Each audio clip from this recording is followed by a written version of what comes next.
The new GeForce RTX 3070.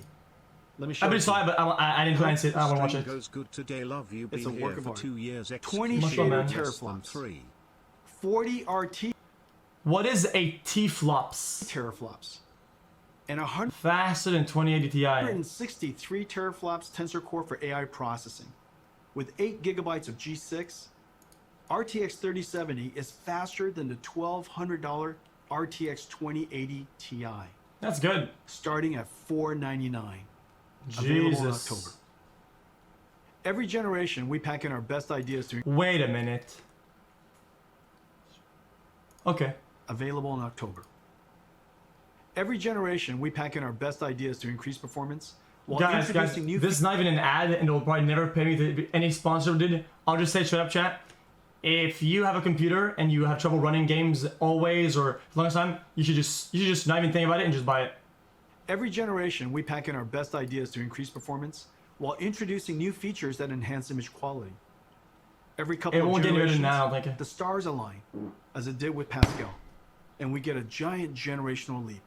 Pascal was known as the Okay, perfect 10. just an example, chat. This stream, all of it, I stream the games and play the games with my GPU. Does that make sense? So even the biggest games, I run them, they're rendered on the GPU, and they're all streamed simultaneously, all on my GPU. And my GPU is a 2080 Ti. And they say that this is faster than what I have for 500 bucks. So it's literally impossible that for the next like 5, even 6, 7 years, you're gonna have a game that you won't be able to run because your GPU is not strong enough for 500 bucks. Pascal was a huge success and set a very high bar. It took the super family of Turing to meaningfully exceed Pascal on game performances without ray tracing. With ray tracing turned on, Pascal, using programmable shaders to compute ray triangle intersections, fell far behind Turing's RT core.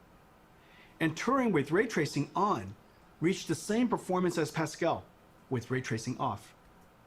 On a technical basis, this was a huge achievement. The images are far more beautiful, and reflection and shadow artifacts are gone. But gamers wanted more.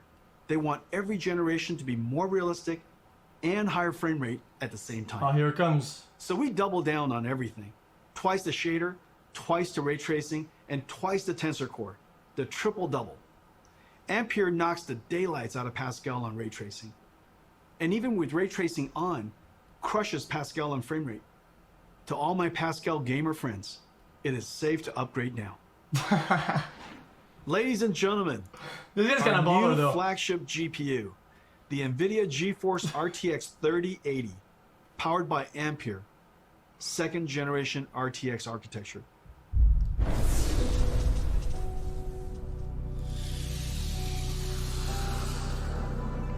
Way too dank, man.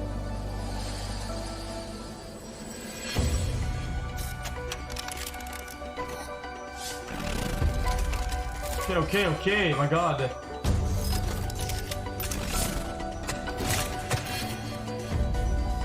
Oh, damn, this is cool.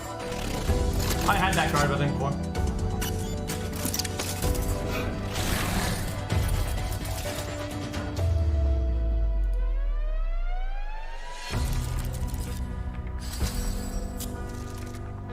This is sick.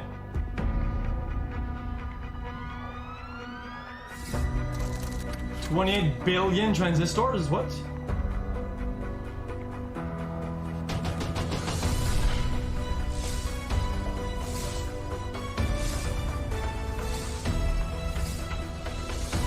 I know some of these words.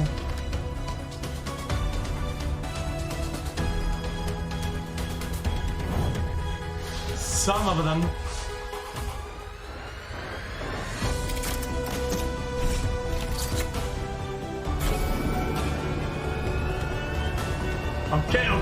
Okay, Jesus did. Fucking jet engine noises.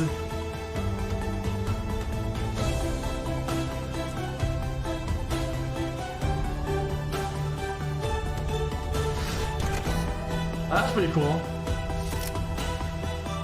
I think it's a good cool design, but what do I know?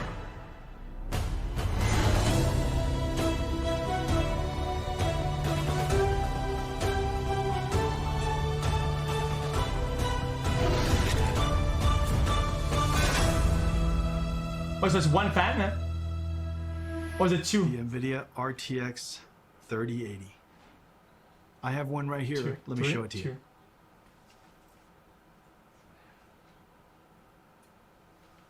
Oh, he has It one. is beautiful. Look at this. The RTX 3080. It is wonderfully crafted. It's going to Damn. look beautiful in your PC. And it lights up. Now let me tell you about some of the other Damn. exciting Nobody was gonna buy until he says it lights up. That's it.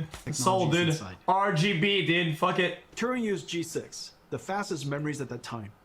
The industry thought that was the limit.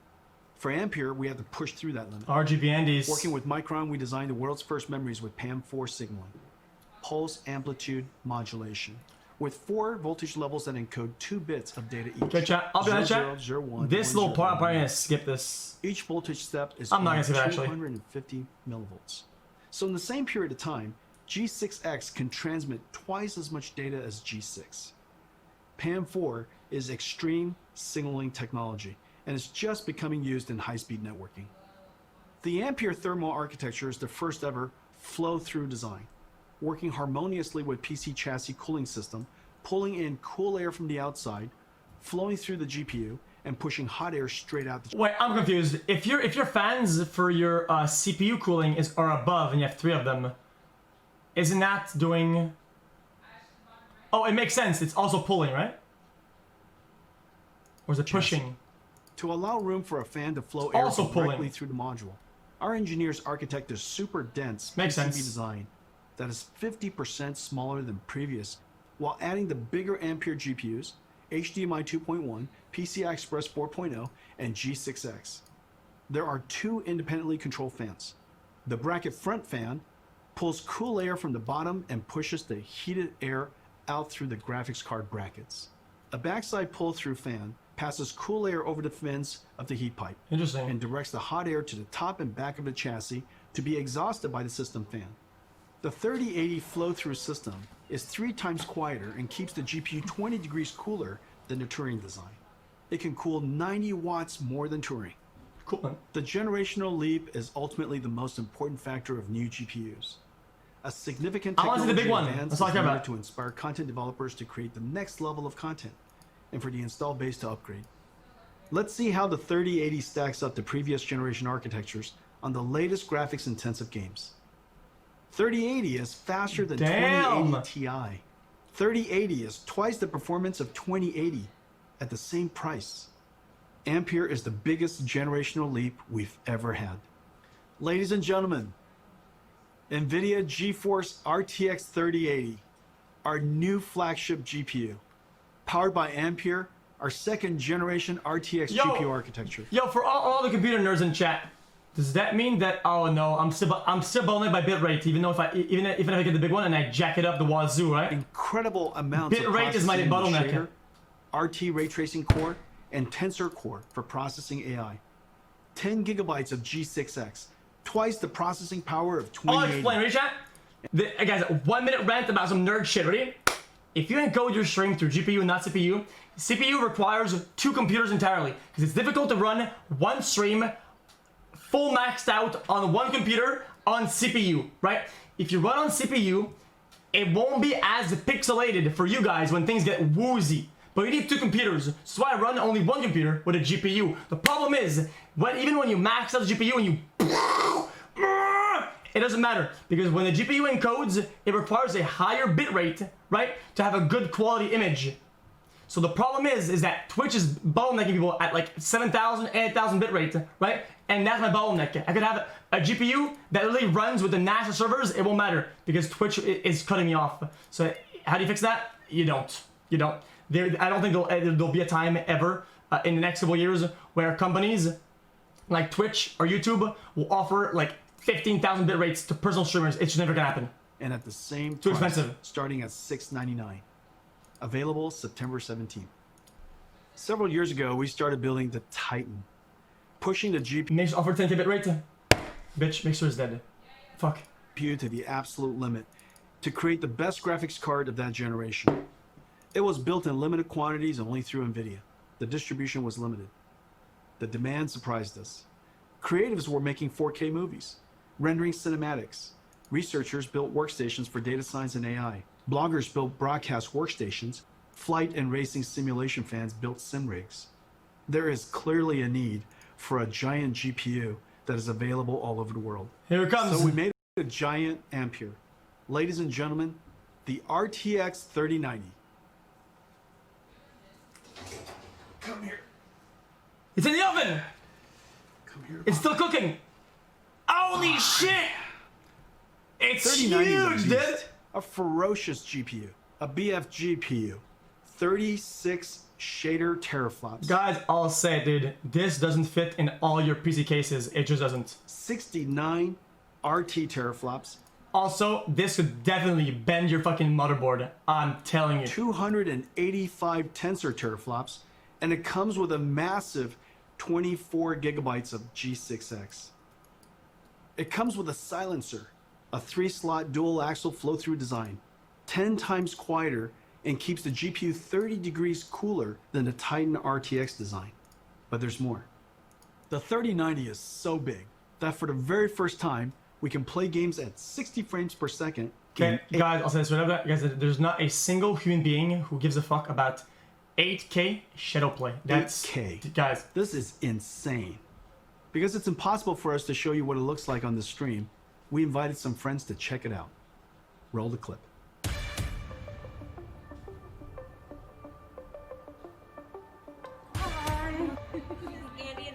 skip this part.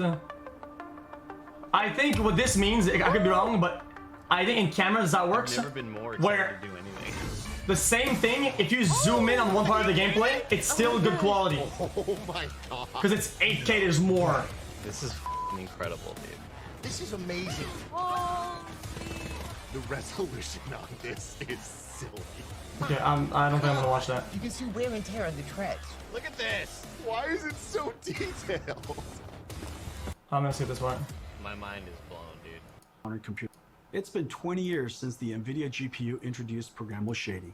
The GPU revolutionized modern computer graphics. Okay. Developers jumped on and invented clever algorithms, like shaders that simulate realistic materials, or post-processing effects for soft shadows, ambient occlusion, and reflections. Developers pushed the limits of rasterization beyond anyone's expectations. Meanwhile, Nvidia GPU processing increased a stunning 100,000-fold. Gaming became a powerful technology driver. Gamers grew to billions, and gaming pushed into all aspects of entertainment and culture. If the last 20 years was amazing, the next 20 will seem nothing short of science fiction. Okay. Today's Ampere launch is a giant step into the future. This is our greatest generational leap ever. The second generation Nvidia RTX, fusing programmable shading, ray tracing, and artificial intelligence, gives us photorealistic graphics and the highest frame rates at the same time. Once the holy grail of computer graphics, ray tracing is now the standard. And Ampere is going to bring you joy beyond gaming. Nvidia Reflex to improve your response time. Nvidia Broadcast turns any room into a studio. And Omniverse Machinima turns you into an animated filmmaker. Dude, it looks like they want to take over the We world, are dude. super pleased Chill with out, man. 3070, 3080, and 3090, the first 3 members of the Ampere generation. You're going to feel a boost like never before. I can't wait to go forward 20 years to see what RTX started. Homes will have holodecks. We will beam ourselves through time and space. Guys, what are the chances these go fucking sold out because of deluded cocklord mining Traveling Andes? at the speed of light, sending photons, not atoms. In this future, GeForce is your holodeck, your lightspeed starship, your time machine. In this future, we will look back and realize that it started here. Thank you for joining us today. You know what, chat? And to all of our This is like some fans for celebrating marketing the thing, but arrival of Ampere. honestly, I kind of buy it, dude. Like I think that's actually kind of true. I think that's true. Love your stream.